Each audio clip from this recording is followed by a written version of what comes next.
Often I see people who are priced at a certain level and then they're wondering why they're attracting the types of clients that they're attracting.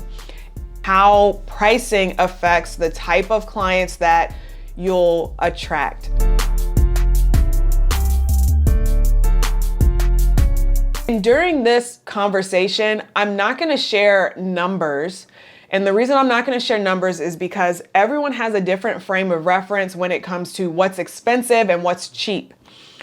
People also have a different frame of reference when it comes to what is high ticket versus what is low ticket. And so I don't want us to get tripped up on the actual numbers, but I want to talk about pricing, the pricing conversation just in a whole. And when I talk about this, I'm talking about if you're selling coaching, courses, consulting, some sort of service where you basically get to make up your number. And the reason I say that is when you have a product, your number is constrained by your inputs, meaning if it costs you $10 to create the product, you cannot then charge $3, right? Otherwise, eventually you'll go out of business. Versus with a service, your inputs are often just time and you get to value your time. So if you offer a coaching session and you choose to charge $100 for it, the only input is that now you don't get to spend that time doing something else, which to you is worth $100, okay? So that's sort of where our conversation about numbers is gonna end, explaining that there is a number, whatever number you're putting on it, it means that that's what you could get, or that's how much you value that time, if that makes sense. So with that said, I want to talk about our general ideas of how much we price our services and therefore the types of clients that we attract. When you price your services at what's considered a low number or easy access, meaning the most general population probably could afford it. Maybe they have to choose your coaching over this other thing that they want to buy, but it's not really that much of a stretch. They probably could make it happen. So if you think about what's that number that kind of comes to mind for something like that. If I say,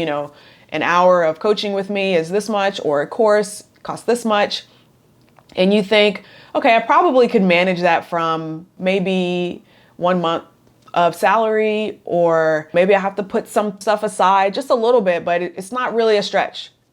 Doesn't put me out of my comfort zone, okay? That type of person that you're going to attract is going to be the I don't have to get out of my comfort zone person, okay? So hold that thought for a second, all right? So hold that person in your head. We'll call it comfort zone Carrie, okay? Hold comfort zone Carrie in her spot right now. And then let's think of the other side of the equation. And let's assume there's only two types of prices that you could do, comfort zone Carrie and stretch yourself Sally, okay? So the other side is a pricing that requires the client to stretch. And, it could be a big stretch, could be a little stretch, whatever, but they have to stretch. This is not just, okay, it won't put me out of my comfort zone. This is, wow, this is going to require me to really set aside some funds, think about it ahead of time, maybe not buy these other things. And it's really going to require me to stretch. And this type of pricing is going to attract a specific client, which will be a stretch yourself Sally type of client, right? So on one side, we've got comfort zone Carrie, and on the other side, we've got stretch yourself Sally, okay? So we got certain price for comfort zone Carrie and a different price for stretch yourself Sally. When you start pricing your products, services, your coaching, your consulting, your courses, if you price everything for comfort zone Carrie, you are going to attract lots of comfort zone Carries. If you price your services that's going to attract stretch yourself Sally, then you're going to attract lots of stretch yourself Sallys. Why is this important? This is important because when someone is in their comfort zone, they tend to not do the stuff that's going to stretch themselves.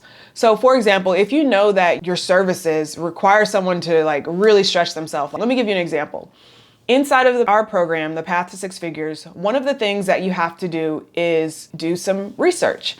And the research that you do is going to depend on how big your audience is. If you already have an audience, maybe the research you have to do is not necessarily need to stretch yourself, but if you don't have an audience, you're going to have to take some actions that are going to require you to stretch yourself. So if I were to price the path to six figures at a price that attracted comfort zone carries, they would not succeed. And therefore, I would have a program that was ineffective.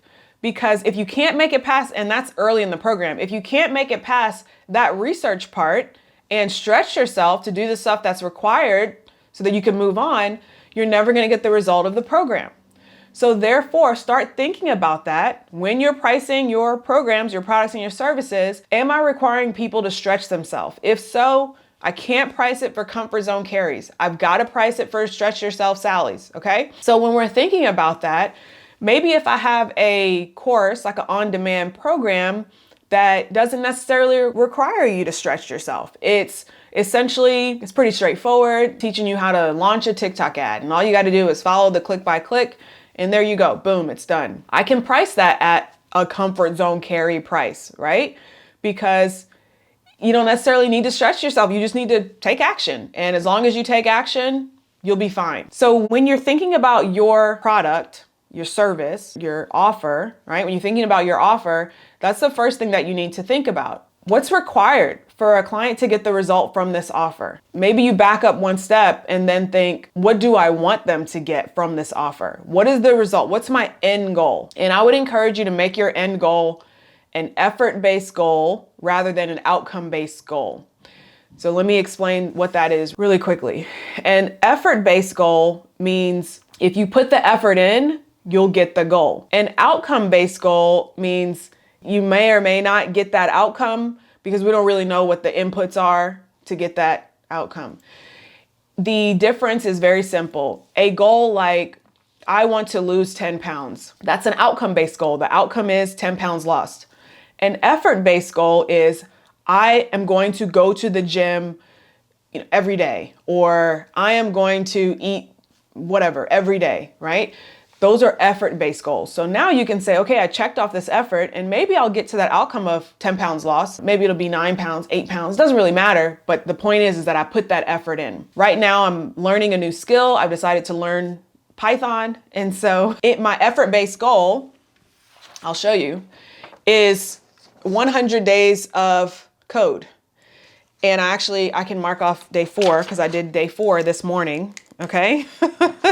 So my effort is I'm going to wake up every day at 5 a.m. or I'm going to wake up every day so that I can do 2 hours of coding lesson. That's an effort-based goal. Okay. So now that you have the idea of what is the effort-based goal you want for your clients, now you can start thinking about, okay, great. Now that I know this effort-based goal, what does my client need to do in order to achieve that outcome, or in order to do that effort? Is it high effort? Is it low effort? Waking up at 5 a.m. to take classes, it's kind of high effort, I would say. And even when I started it, my thought was, well, I don't know how long this is going to last, but I'm just going to go ahead and do it. That's going to require moving out of your comfort zone. It felt really good to sleep till, whenever I want. Like I don't have an alarm. I just sleep until I wake up, and I go to bed at a specific time. And then generally speaking, I wake up around the same time. So I was waking up around 7:30, 7:45, sometimes 8:30, depends. If I went to bed later, if I felt really tired, I just, sleep longer. And so when I decided I wanted to get up at a specific time every day, well, that required effort. It required me figuring out, okay, do I need to use an alarm? Do I need to go to bed earlier? Like, what do I need to do in order to make this happen? So now you've got your client's goal. You know what you want them to do. You know what effort is going to be required. Now you know what your pricing should be. Okay. Am I pricing it for comfort zone carries? Or am I pricing it for stretch yourself Sally's? Now, when we figure out our pricing, okay, and we start talking about, okay, so then how do we find the clients that'll pay? It's all about your communication. Who are you speaking to? If your communication is speaking to people who are not ready to move outside of their comfort zone, but your pricing is for the people who are ready to stretch themselves, there's a disconnect. You're talking at this level and the people who are listening are at this level, and therefore your paths will not meet.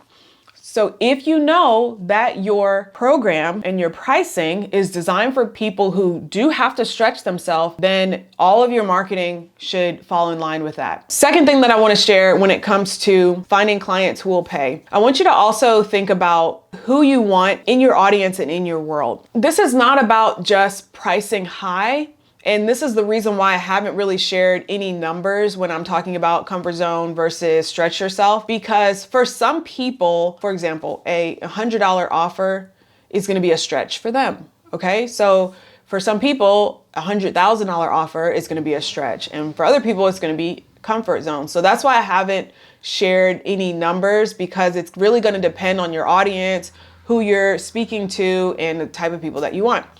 Now, the other thing that I want to share is there's also a little bit of a difference between types of offers. So if your type of offer is more of a group-based offer, like you're doing some sort of membership, or you're doing a class where everyone gets to come to the class and you're doing something like that, even though you can still price it as like a stretch yourself price, it's likely going to be at the lower end of that stretch yourself pricing. And that's because you are bringing more people in. So you're leveraging your time, therefore you don't have to charge as much. But then if you're doing like a one-on-one, you'll likely be at the higher end of that stretch yourself pricing. And then the last thing that I want to share is when you are looking for and wanting to find clients who pay, think about your thought process when you yourself made the purchase that you made for your coaching, for the courses that you bought, for the things that you bought. What was your thought process? What were some of the doubts that came up as you were getting ready to make that purchase? What were some of the fears that you had in mind? When you start thinking of those things, you can also start thinking of your ideal client as they are going through their buying process. They probably have some of the same fears, doubts, wonders, questions, frustrations. And that's where you can start creating content for them around that topic. Okay. So I hope you enjoyed this session. This was a piece of a live stream that I did all about pricing and finding clients who pay. If you'd like more details on this, you can definitely subscribe, go to the channel, become a channel member, and you'll be able to watch the entire live stream. Don't forget to like this video, leave a comment below, and I'll see you guys in the next one. Okay. Bye.